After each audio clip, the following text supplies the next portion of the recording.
Hello friends, I am Rakhi Singh. Study with Rakhi Singh में आपका स्वागत है।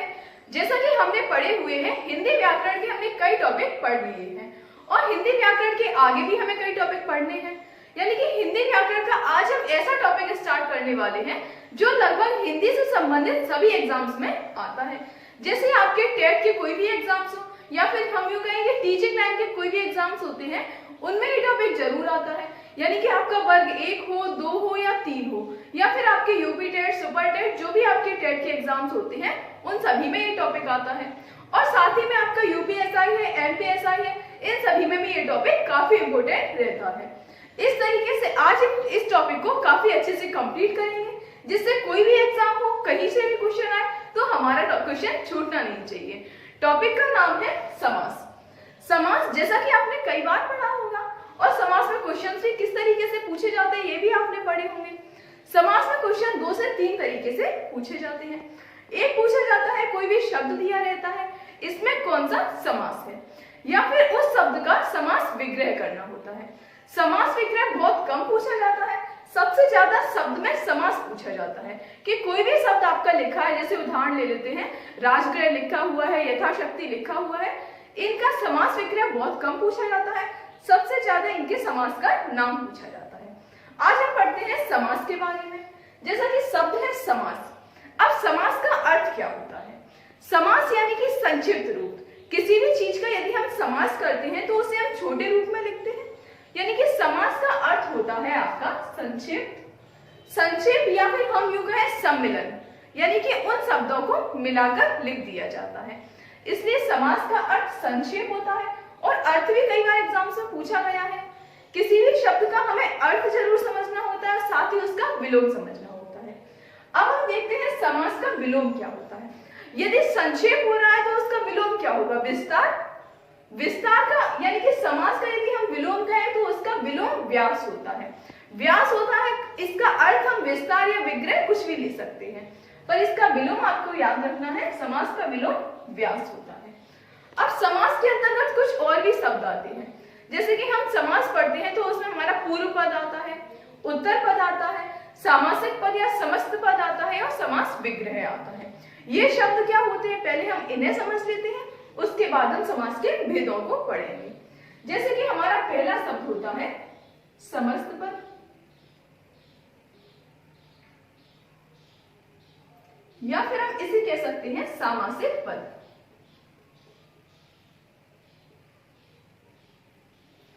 दूसरा शब्द होता है हमारा पूर्व पद। तीसरा शब्द होता है उत्तर पद और चौथा शब्द होता है समास विग्रह।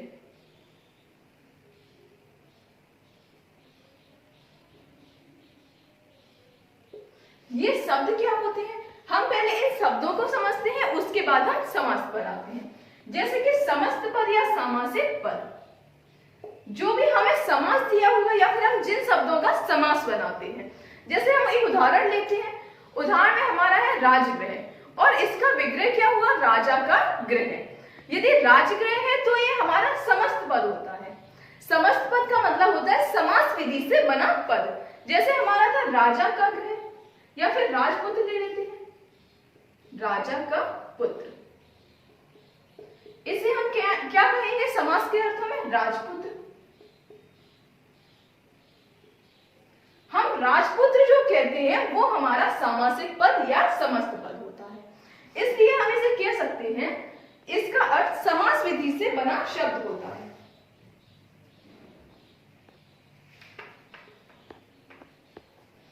समस्त पद या सामासिक पद का मतलब होता है समास विधि से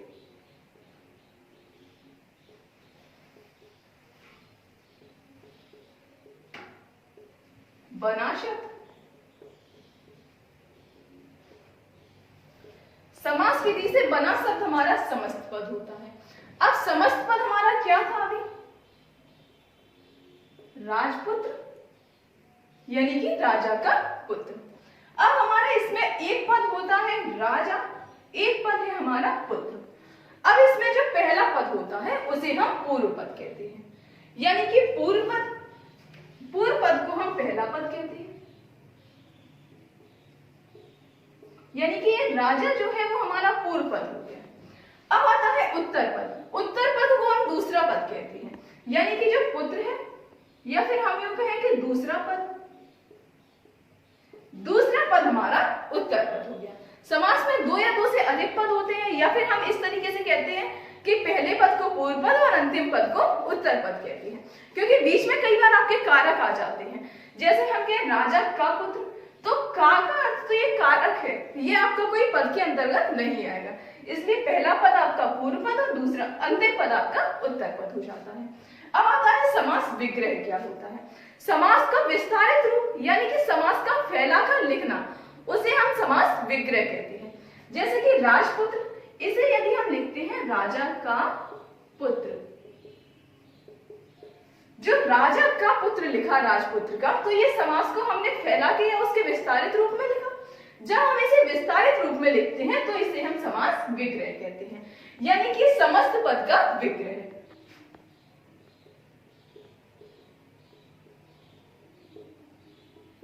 समस्त पद का विग्रह। क्लियर है? अब इसे हम एक उदाहरण के माध्यम से और समझ लेते हैं।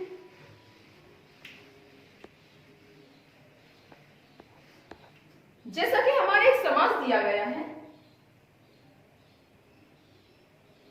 राजकन्या, ये हमारा समास से बना हुआ पद है राजकन्या। इसका समास विग्रह यदि हम करते हैं तो इसका समास विग्रह क्या होगा? राजा की कन्या, राजा की कन्या।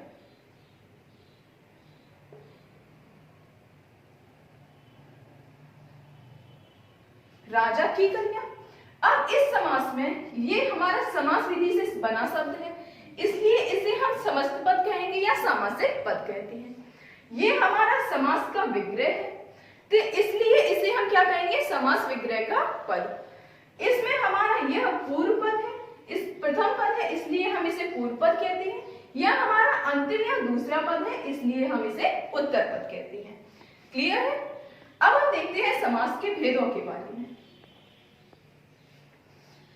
अनेक किताबों में आपको समास के अलग अलग भेद मिल जाते हैं, यानी कि आपने कई बार पढ़ा होगा, मोस्टली आपने पढ़ा होगा समास के 6 भेद होते हैं। पर अब कई किताबें आप देखोगे तो उसमें समास के 4 भेद भी दिए रहते हैं, कि समास के 4 भेद होते हैं, और भेदों के नाम आपको 6 भी दिए रहेंगे, पर ये 4 किस तरीके से होते हैं वो भी बताएंगे। समास के भेद होते हैं उसकी प्रधानता के आधार पर। प्रधानता के आधार पर समासों को बांटा गया है। यदि प्रधानता के आधार पर हम समास को बांटते हैं तो समास के हमारे 4 भेद होते हैं। किस तरीके से? एक तो रहता है पद, या तो उसमें पूर्व पद होगा या उसमें उत्तर पद होगा। इस तरीके से उनकी प्रधानता होती है, या तो पूर्व पद की प्रधानता होती है या फिर उत्तर पद की प्रधानता होती है। अब हम देखते हैं प्रधानता के आधार पर समास के भेद 4 किस तरीके से होते हैं।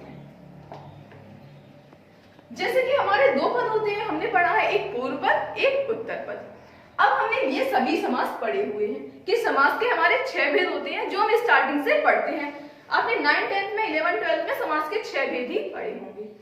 समास के 6 भेद में आपका आता है अव्ययीभाव समास, तत्पुरुष समास, द्विगु समास, द्वंद्व समास, कर्मधारय समास और बहुव्रीहि समास।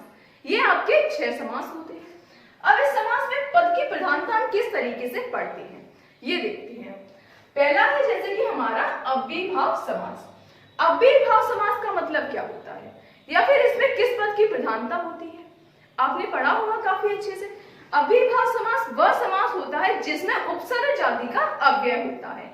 अव्यय का मतलब होता है अभिकारी शब्द। अव्यय या अभिकारी यानी कि जो शब्द लिंग वचन कर्ता के अनुसार परिवर्तित नहीं होते हैं, वो हमारे अव्यय शब्द कहलाते हैं। अब हमारा आता है अव्यय या अभिकारी शब्द में अव्ययीभाव समास। अव्ययीभाव समास में जैसा कि हम उदाहरण लेते हैं प्रतिदिन।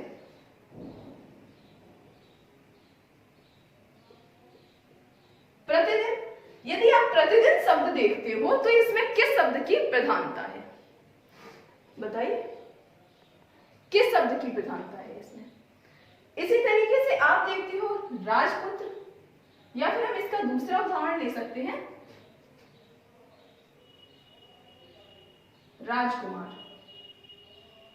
यदि आप राजकुमार शब्द सुनते हो तो राजकुमार शब्द में आपको माइंड में क्या आता है? राजा आता है याद या फिर राजा का पुत्र याद आता है? राजा का पुत्र याद आता है। यानी कि हमें इसमें तो क्लियर समझ में आ रहा है, इसमें द्वितीय पद की प्रधानता है। आ रहा है समझ में? इसी तरीके से राजगृह, यदि आप राजगृह के पढ़ते हो तो राजगृह में क्या याद आ रहा है? राजा की विशेषता बताई जा रही है कि राजा के घर के यानी कि महल के बारे में बताया जा रहा है। राजगृह यानी कि राजा के घर के बारे में बताया जा रहा है, यानी कि गृह के बारे में बताया जा रहा है, तो इसमें द्वितीय पद की प्रधानता है। यानी कि हम कह सकते हैं तत्पुरुष समास में द्वितीय पद की प्रधानता होती है। अब आता है द्विगु समास। जैसा कि पहले हम उदाहरण ही ले लेते हैं, नवग्रह। नवग्रह यानी कि 9 ग्रह का समूह, 9 ग्रहों का समाहार। यदि आप नवग्रह पढ़ते हो, नवग्रह में आपके माइंड में सबसे पहले क्या आता है? 9 ग्रह यानी कि ग्रहों के बारे में बताया जा रहा है, चाहे वे वो 7 हो, 8 हो या 9 हो। क्लियर? या फिर आपसे बोला जाए सप्तऋषि, तो आपको सप्तऋषि यानी कि 7 ऋषि या फिर सप्तऋषि तारामंडल, इस तरीके से आपको संख्या के बारे में न बता के आपको उसके दूसरे अर्थ के बारे में समझ आता है। इस तरीके से यहां भी हमारा द्वितीय पद की प्रधानता है। अब आता है हमारा द्वंद्व समास। द्वंद्व समास के अंतर्गत जैसे कि हम उदाहरण पढ़ते हैं, इसके अंतर्गत आपके आते हैं योजक चिन्ह वाले शब्द या फिर वे शब्द जिन्हें हम और से, या से या अथवा से जोड़ते हैं। जैसे कि आपका उदाहरण है माता पिता, भाई बहन, लाभ हानि। यदि ये शब्द आते हैं, यदि हम ये शब्द पढ़ते हैं तो इसमें आपको किस पद की प्रधानता लगती है? यदि आप माता पिता बोलते हैं तो ऐसा तो है नहीं कि इसमें अकेले माता के बारे में याद आ रहा हो, पिता के बारे में भी उतना ही याद आ रहा है। यदि आप भाई बहन पढ़ते हो तो ऐसा नहीं है सिर्फ भाई के बारे में बताया जा रहा है, इसमें बहन के बारे में भी बताया जा रहा है। यानी कि दोनों शब्द आपके कहीं ना कहीं इक्वल चल रहे हैं, यानी कि दोनों शब्द आपके बराबर चल रहे हैं। और द्वंद्व, द्वंद्व यानी कि दोनों शब्द बराबर है। द्वंद्व का मतलब होता है झगड़ा। एक तरीके से झगड़े का मतलब क्या होता है? यानी कि दोनों पक्ष बराबर है तो झगड़ा है कहीं ना कहीं। इस तरीके से हम समझ सकते हैं। या फिर इसके अंतर्गत एक दूसरे के विलोम शब्द आते हैं या फिर उनके पूरक शब्द आते हैं। जैसे कि माता और पिता, दोनों पदों की प्रधानता आपको समझ आ रही है। यानी कि इसमें प्रथम पद की भी प्रधानता है और द्वितीय पद की भी प्रधानता है। क्लियर? इसी तरीके से आता है आपका कर्मधारय समास। जैसे कि सभी समासों को हम डिटेल से भी पढ़ेंगे, अभी हम सिर्फ प्रधानता के बारे में देख रहे हैं कि समासों को 6 और 4 किस तरीके से बांटते हैं। जैसे कि हमारा है कर्मधारय समास। कर्मधारय समास का यदि हम उदाहरण लेते हैं तो कर्मधारय समास के उदाहरण हमारे विशेषण, विशेष्य और उपमेय उपमान के अंतर्गत रहते हैं। जैसे कि हम इसका उदाहरण लेते हैं नीलकमल।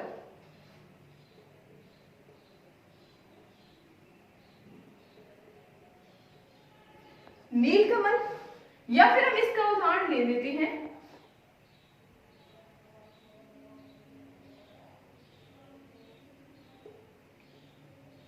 लौह पुरुष या फिर राजीव नयन।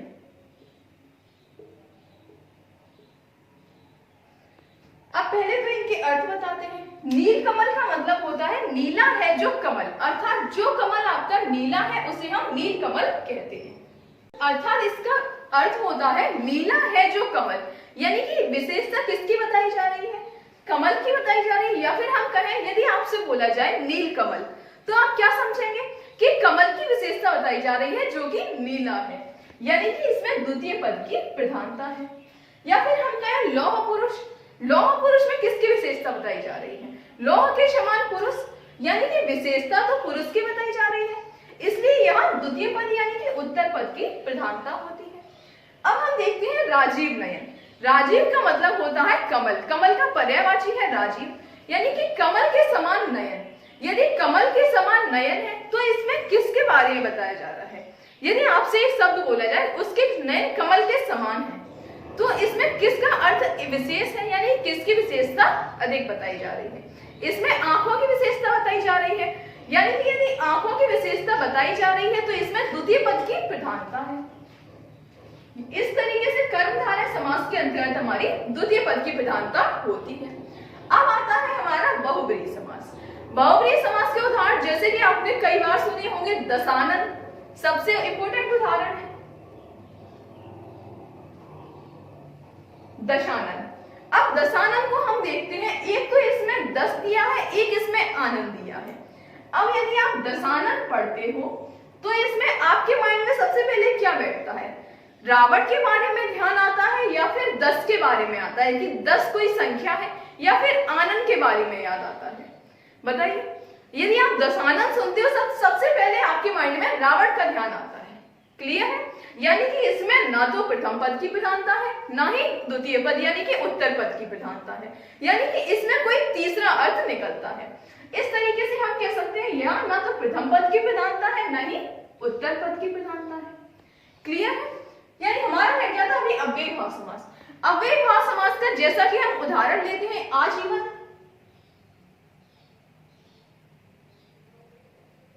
एक उदाहरण हमारा है प्रतिदिन। प्रतिदिन कहें या फिर दिन कहें, प्रतिदिन यदि आप कहते हैं तो इसका मतलब क्या है? आपके माइंड में क्या आता है? यानी कि डेली या फिर पर डे की बात की जा रही है, किसी चीज के बारे में प्रतिदिन यानी कि लगातार के बारे में बताया जा रहा है। यानी कि यदि अकेला दिन होता तब हमारे माइंड में दिन आता, यदि हमारे प्रतिदिन है तो हमारे माइंड में आ रहा है लगातार वाला शब्द, यानी कि प्रति यहाँ विशेष है। क्लियर है? इस तरीके से यहाँ प्रथम पद की विशेष प्रधानता है। अब हम देखते हैं आजीवन। आजीवन यदि आप पढ़ते हो या फिर आजीवन के बारे में सुनते हो तो आप क्या समझते हो इससे? आजीवन यानी कि इसमें प्रधानता किसकी है? जीवन की या फिर संपूर्ण की? आ का अर्थ होता है संपूर्ण, जीवन का यानी कि आपका जीवन। अब इस दोनों पदों में आपकी आ की प्रधानता है या जीवन की? यानी कि संपूर्ण जीवन में आपकी संपूर्ण की प्रधानता है, यानी कि इस शब्द में आपकी प्रथम पद की प्रधानता होती है। क्लियर है? इस तरीके से हमने पढ़े प्रधानता के आधार पर। अब देखते हैं प्रधानता के आधार पर पहले में अव्ययभाव समास में प्रथम पद की प्रधानता होती है, तत्पुरुष समास हुआ आपका, द्विगु समास हुआ आपका, और कर्मधारय समास हुआ आपका। इन तीनों में आपकी द्वितीय पद की प्रधानता है। यानी कि इन तीनों को हम किस तरीके से पढ़ते हैं? यदि हम प्रधानता के आधार पर 4 प्रकार के पढ़ते हैं तो तत्पुरुष समास के अंतर्गत ही हम आपका द्विगु समास और आपके कर्मधारय समास को रखते हैं। क्लियर है? यानी कि एक समास आपका ये हो जाता है, दूसरा समास आपका ये हो जाता है। अब आता है आपका द्वंद्व समास। द्वंद्व समास में दोनों पद की प्रधानता है, यानी कि तीसरा समास आपका ये हो जाता है। अब इसमें तो आपकी द्वितीय पद की प्रधानता थी जो कि यहाँ पे रख लिया गया है। अब आता है आपका बहुब्रीहि समास, इसमें किसी भी पद की प्रधानता नहीं है। इस तरीके से आपके समास 4 प्रकार के होते हैं, या तो पहले पद की प्रधानता होगी, या दूसरे पद की प्रधानता होगी, या दोनों की प्रधानता होगी, या किसी की प्रधानता नहीं होगी। इस तरीके से हम कहते हैं कि प्रधानता के आधार पर हम समास को 4 प्रकार से कैसे पढ़ते हैं। ये आपको क्लियर समझ में आया होगा। हम समास के पूरे 6 भेद या 6 प्रकार पढ़ेंगे और उन प्रकारों को हम काफी डिटेल से पढ़ेंगे कि कोई भी एग्जाम हो, यानी कि कोई भी उदाहरण भी आ जाए तो वो हमारे एग्जाम में लिखा हुआ मिलना चाहिए। इस तरीके से हम सभी उदाहरण की प्रैक्टिस करेंगे, साथ ही हम इसके ऑब्जेक्टिव्स भी लगाएंगे। यदि वीडियो अच्छा लगा हो तो वीडियो को लाइक और चैनल को सब्सक्राइब करना मत भूलिए। साथ ही आपको कोई भी डाउट हो इस क्वेश्चन में, यानी कि हमने आज जितना भी समझाया है उसमें आपको कहीं भी डाउट होता है तो आप कमेंट सेक्शन में पूछ सकते हैं। Thanks for watching.